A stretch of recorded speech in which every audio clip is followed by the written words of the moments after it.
Um dia desses, o meu WhatsApp apitou. Era um empreendedor que tem um perfil que provavelmente você admiraria, né? Faturamento sólido, empresa enxuta, startup crescendo.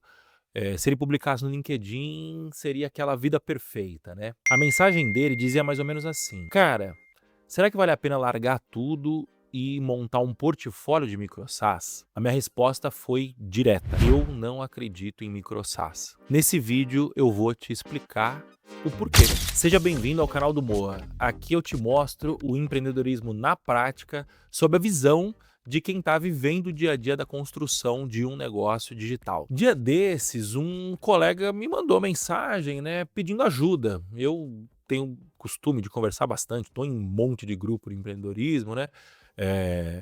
Enfim, estou sempre disponível para bater papo. Se você quiser bater papo, só me chamar também. E aí ele me mandou uma mensagem que dizia mais ou menos assim, né? Eu estou muito em dúvida se o meu foco será maximizar 100% da minha empresa, formando lideranças e fazendo algo grande, ou focar em SaaS menores, de 100 a 300 mil de MRR, buscando 25 a 30% de lucro líquido e atuando como conselheiro minoritário. Já são anos empreendendo e quando avalio o crescimento na pessoa física, rola essa dúvida sobre o futuro, sabe? E a minha resposta foi: eu não acredito em micro SaaS. Esse colega, ele também é empreendedor, ele também tem um SaaS, né?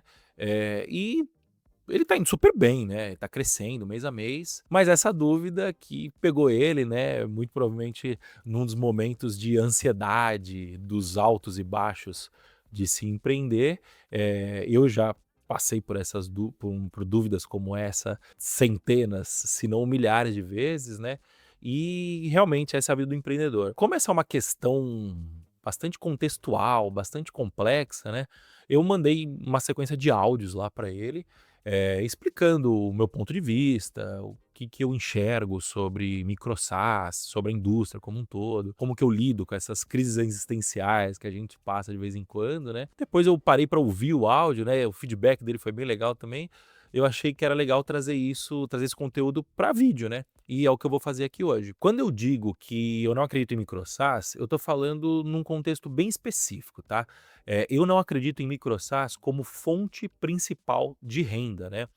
Eu acho sim que microsas tem valor, mas eu acho que ele tem valor dentro de uma estratégia maior. Eu vou falar um pouco mais sobre essa estratégia ao longo do vídeo, tá? Pausa rápida. Se você está curtindo o conteúdo, se inscreve na newsletter do Mo. É grátis e eu envio todo sábado um conteúdo igual a esse, só que muito mais aprofundado, porque é texto, né? Para se inscrever, toca no primeiro link que está aqui na descrição. Valeu. Eu trabalho com software há 15 anos, eu sei programar há mais de 20 anos, né? E se tem uma coisa que eu aprendi ao longo dessa carreira de desenvolvimento de software, é que desenvolver software dá muito trabalho. Ah, Moacir, mas AI, vibe coding, agora tá mais fácil, tal. Fazer software é fácil, o difícil é manter software. Manter software dá muito trabalho. E aí, diante disso, a minha mentalidade é muito simples. Trabalho por trabalho, eu vou trabalhar para ter o maior retorno possível, certo? E aí, diante disso, software tem uma característica muito específica e muito vantajosa, que é a escala, né? Quando você opta por não investir no desenvolvimento de um SaaS, né? E aí, quando eu falo investir, é contratar time, botar dinheiro, investir em marketing, né? Enfim, quando você opta deliberadamente por se manter pequeno, você está escolhendo não se aproveitar desse fator escala, né? Então, só para fazer uma conta rápida, né? Se você tem um software que atende 100 pessoas, e você precisa de um time de 3 programadores para manter esse software, esse mesmo time de 3 programadores, ele é capaz de manter um software que atende 1.000 pessoas, talvez um software que atenda 10.000 pessoas. Então, ou seja, o uso cresce, o faturamento cresce, mas o custo de manutenção e desenvolvimento, ele se mantém ou ele cresce numa proporção muito menor. Só que para fazer um software crescer, você precisa de investimento em marketing, você precisa de investimento em time de vendas, né? E aí, trabalhando sozinho ou com um time enxuto, é muito mais difícil conseguir realizar esse investimento e ainda desenvolver o software, jogar em todas as posições, né? Ah, Moacir, mas o Peter Levels trabalha sozinho e fatura $250 mil por mês. Tá, quantos Peter Levels existem no mundo? Quantas pessoas possuem a audiência que o Peter Levels possui? O Peter Levels, ele não é um desenvolvedor, ele é um creator, né? Mas eu não vou nem entrar nesse mérito. O meu mérito aqui é: beleza, você tem cases de pessoas que trabalham sozinhas ou muito enxutas e ganham muito dinheiro. Mas essas pessoas, elas são a exceção que comprova a regra. E aí a pergunta que eu te faço é: você é um gênio? Você é a exceção? Você é uma estrela que sabe que vai conseguir vencer essa probabilidade? Você é uma estrela, uma pessoa super capaz que sabe que vai conseguir vencer essa estatística e se tornar a exceção? Estatisticamente, você não é. Então a minha forma de pensar é: as chances de eu ser uma pessoa mediana, elas são muito maiores do que as chances de eu ser uma pessoa iluminada, né? Se essa regra vale para mim, muito provavelmente ela vale para você também. Então beleza, né? Esse é um ponto. O segundo ponto é a minha visão do futuro da indústria de software, né? Existe uma máxima no capitalismo que diz que todo mercado tende à consolidação, né? O que que isso significa? Significa que, conforme o tempo vai passando, as empresas grandes elas vão consolidando o mercado e quase sempre tomando esse mercado das empresas pequenas. E com o mercado de software como serviço não é diferente, né? Quando a gente está falando de uma empresa que fatura 100, 300 mil por mês, né? A gente está falando de 1 milhão a 4 milhões de faturamento ano, mais ou menos, né? Essa empresa é muito pequena, né? E no longo prazo, o que vai acontecer? Essa empresa vai perder participação para uma grande. A grande vai vir querer tomar esse market share da empresa pequena, né? E aí isso acontece de duas formas. Se você der sorte, a empresa grande vai te comprar e você ainda vai conseguir colocar uma grana no bolso. Ou não, né? Ela vai te comprar e você pelo menos não vai quebrar. Agora, se você der azar, ela vai vir pra cima de você, competir com você, e aí é Davi contra Golias. Só que nesse caso aqui a chance do Golias ganhar é muito grande. E aí você coloca a evolução do mercado por si só, né? Durante muito tempo, a grande defensabilidade de empresas de tecnologia era justamente a dificuldade de fazer software, né? Era caro manter engenheiro, era difícil fazer software, era demorado, né? Só que com o passar do tempo, tecnologias como low code, no code, elas estão facilitando cada vez mais o desenvolvimento de software, né? E isso vai diminuindo essa barreira de dificuldade que existia alguns anos atrás. E aí, para completar, você coloca na equação aí um tal de Sam Altman, que chegou com os dois pés na porta e apresentou uma tecnologia capaz de disruptar qualquer mercado e que empodera qualquer pessoa alfabetizada a conseguir programar, né? A pessoa com linguagem natural, ela consegue lá no Lovable criar telas, ela consegue ir lá no Cursor e montar a integração com o back-end, com o banco de dados, né? Enfim, não vou entrar no mérito se isso se sustenta no longo prazo ou não, mas é fato que a IA facilitou ainda mais o desenvolvimento de software. E aí o que acontece é que a inteligência artificial vai disruptar o mercado de software também. Já está disruptando, na verdade, né? E em cenários como esse, o pequeno é o que dança primeiro. Tá, Moacir, mas então qual que é a saída? Eu tenho um amigo que ele ganhou muita grana no passado, né? Papo assim de dezenas de milhões de reais, né? Ele encontrou uma simetria de mercado, ele explorou essa simetria de mercado, começou a ganhar muito dinheiro, né? Mas ele entendeu rápido que esse modelo de negócio dele tinha limitações claras e que mais cedo ou mais tarde essa assimetria seria corrigida e a mamata dele ia acabar, né? Então o que ele fez? Ao invés de gastar o dinheiro dele com mansões, carrões, mulheres, balada, né? Ele decidiu seguir uma vida frugal e ele pegou essa grana e começou a investir em ativos.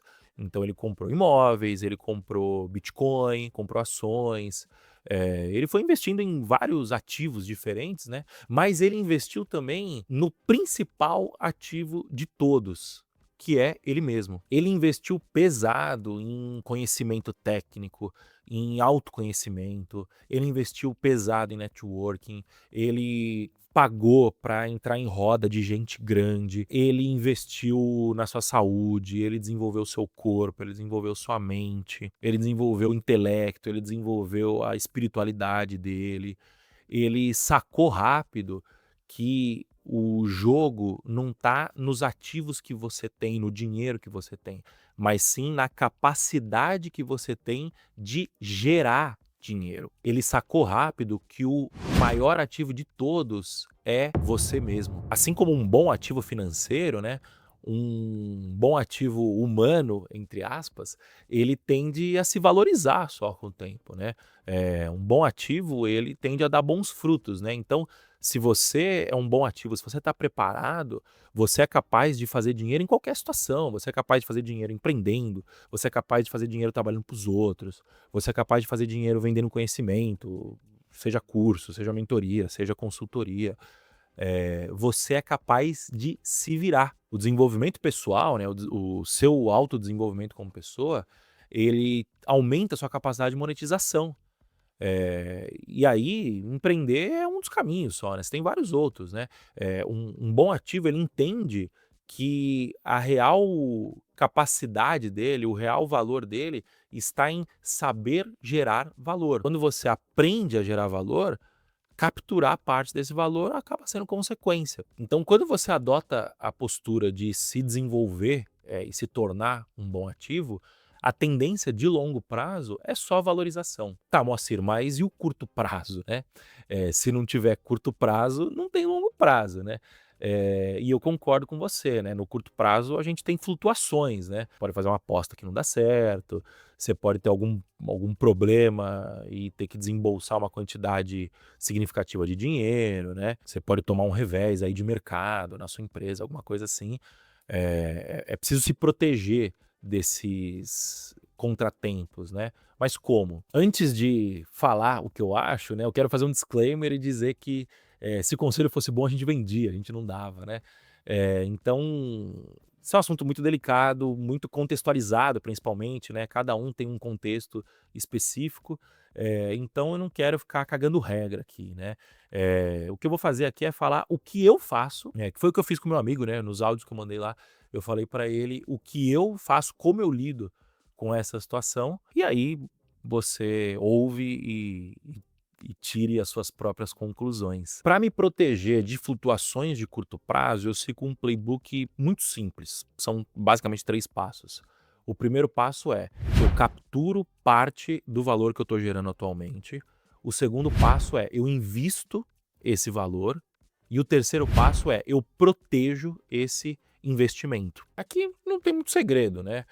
O primeiro passo é manter a empresa lucrativa, para que eu consiga me pagar um salário que sustente, que pague as minhas contas, e que eu consiga também tirar algum dividendo ali que me faça eu conseguir guardar um pouco mais de dinheiro, mas também que eu não prejudique o crescimento da empresa, né? Com esse dinheiro a mais, né, eu tomo cuidado de não subir o meu padrão de vida, né, não elevar o meu padrão de vida.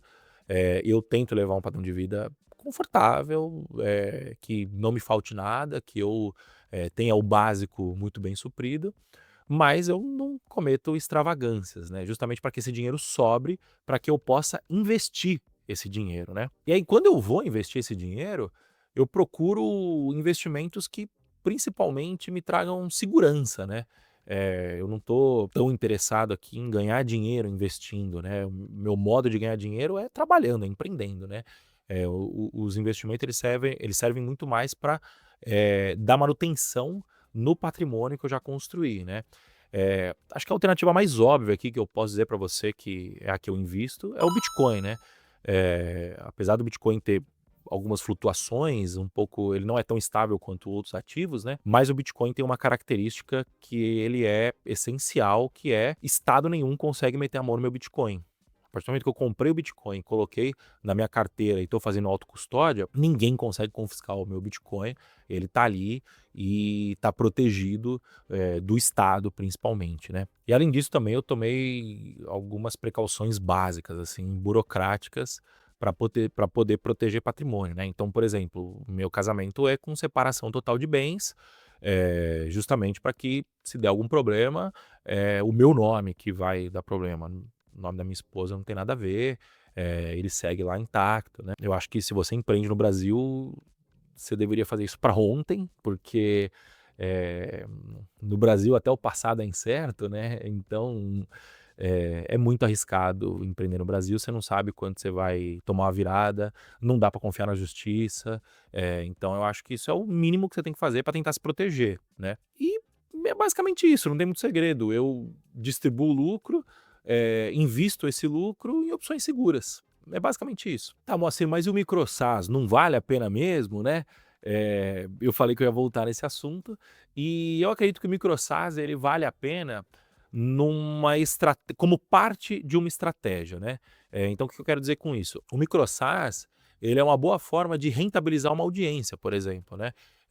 O próprio Bruno Okamoto, que é o expoente do microsas aqui no Brasil, ele fala sobre isso, né, ele conta a estratégia dele. A estratégia principal dele não é o microsas, mas é ele, né, é produzir conteúdo, é monetizar, essa audiência que ele constrói através da produção de conteúdo, e essa monetização ela acontece de diversas formas, ela acontece através de cursos, ela acontece através de comunidade, através de mentoria e, principalmente, ela acontece através de microsas. Nessa estratégia do Bruno, o Bruno é o seu principal ativo, né, o que conversa completamente com esse vídeo aqui. Ele entende que ele é o ativo monetizável e aí dinheiro acaba sendo uma consequência, desse grande ativo que é você. Se você chegou até aqui, muito obrigado. Eu sou o Moacir Moda, eu trabalho há mais de 15 anos com internet, eu abri meu primeiro CNPJ há 10 anos atrás e atualmente eu estou empreendendo no Tintim, que é um software que ajuda pequenas e médias empresas a venderem mais através da internet. Aqui no canal do Moa, eu compartilho os bastidores da minha empresa, eu compartilho os bastidores do empreendedorismo e compartilho também os aprendizados que eu tive e sigo tendo ao longo desses mais de 10 anos empreendendo, né? Eu compartilho isso aqui no canal e também na newsletter do Moa, que é um e-mail que eu entrego todo sábado na sua caixa, em que eu consigo me aprofundar mais nos assuntos, né? Justamente porque é texto, enfim. É grátis para você se inscrever na newsletter, então para se inscrever, toca no primeiro link que está aqui na descrição. É isso, valeu, falou, tchau, tchau.